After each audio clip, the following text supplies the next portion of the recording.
serum from Dr. Roll. Wouldn't it be worth it to walk again? Get onto the elevator and fall down the shaft. I don't want to die. I don't think you want to go in there. Here we come. Chad, what if we got married? Need to kill Chad? Hello everyone, and welcome to my Days of Our Lives Hobbies channel. I hope everyone is having a wonderful day. Before we begin, please hit the subscribe button and give this video a thumbs up. Although her true identity has remained somewhat of a mystery, we have known for months now that Days of Our Lives Abigail isn't who she has been pretending to be. Yes, we are aware that she is one of the Green siblings, but neither her real name nor the identity of their enigmatic mother have been revealed to us. That is, up until this point. As the scam comes to an end, all the secrets are being revealed, and Annalyn McCord spoke to clarify the identity of Abigail and the family tree of the Greens. According to McCord, her real name is Kat Green. We assume her name was inspired by her mother. And you're probably right if you can see where this is going. Mother of the Greens is Katharina, who was the late Constantin Meliuni's daughter. She was not killed by John. However, given that he is holding her captive and that Mark and Kat are obviously not going to grant him his wishes, Clyde may still be able to. Nevertheless, that clarifies how John got involved in all of this when he went to see Katharina's grave only to be abducted instead.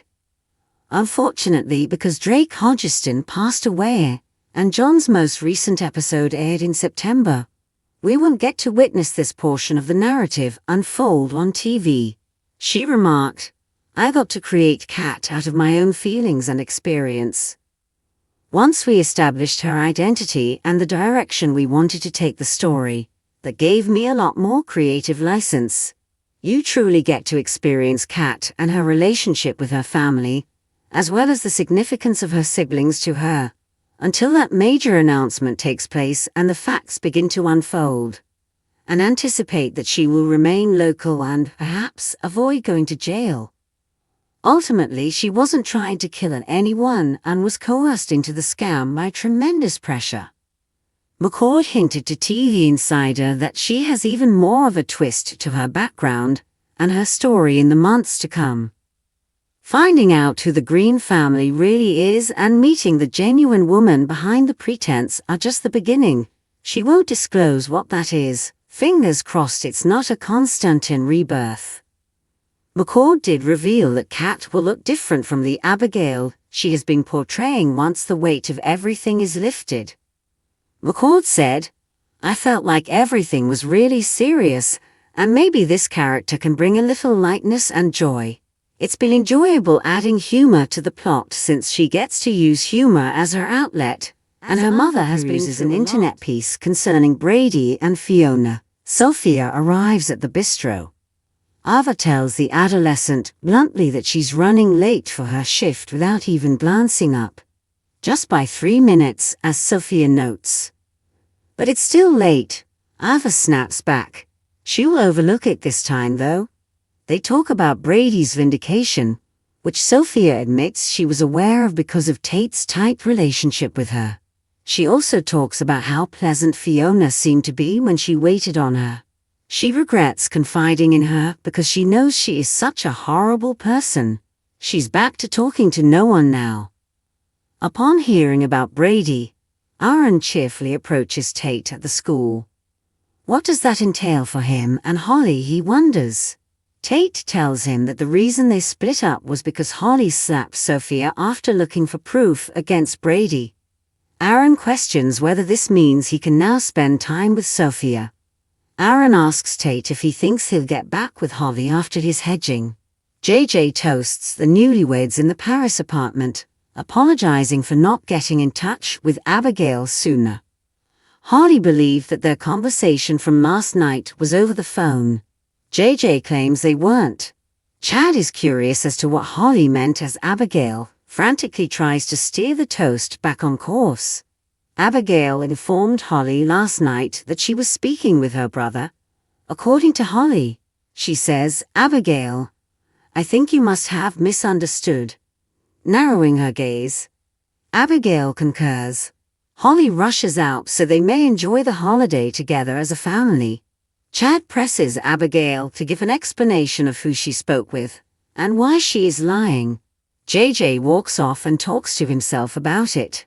Kayla is upset because Chad isn't answering her calls or texts when she arrives at the pub.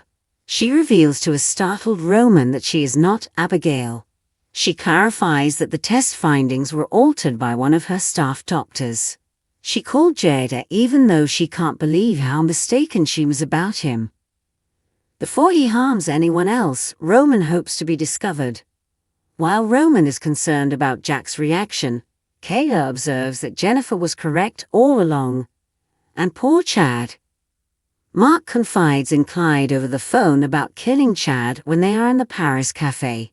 He follows Clyde's directions to a parcel hidden beneath a table. Mark discovers a gun within. He promises to do his share, so Clyde needs to keep his word. As Holly approaches from behind, Mark hastily conceals the firearm. He responds that he is taking care of his parents' estate when she asks what he is doing there. They owned homes in France. Holly's in shock because she saw Abigail there in addition to him. She explains that although Abigail recently got married, she and her brother, JJ, had some communication problems. JJ walks up to Holly while Mark dashes off. He's relieved that she brought up Abigail because there's clearly a problem. If she's not actually his sister, JJ wonders. Maybe they were able to prove it since Holly caught her lying. A scared Abigail is ready to tell Chad something when there's a loud knock on the door. When Chad opens up to Mark, Abigail emphasizes. Mark presents himself as a Salem-based doctor who was just in the cafe with Holly. He wished to offer them his congratulations on their union. Why? Incredulous, Chad asks, but then recalls seeing him in Salem's Park with Abigail. Alva asks Sophia why she doesn't talk to anyone her own age in the bistro. Sophia explains that Tate caused her friendship with Holly to explode. She admits that although she likes Tate, he might still be infatuated with Holly. Alva tells Sophia not to pay attention to what other people think, because it sounds like she feels the same way as the other woman. She should give Tate her all in the fight if she really likes him. She must accept herself as she is. Sophia thinks that sounds good. Tate is at a loss as to how he will be able to forgive Holly's betrayal at the high school. The drugs came first, followed by the issues with his father. They are truly done since it is difficult to forgive. Aaron questions why he isn't pursuing Sophia at that point.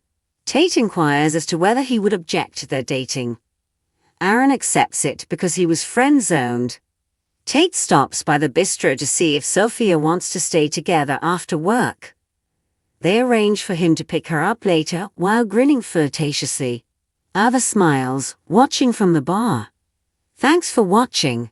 If you like this video, please subscribe my channel and don't miss any update.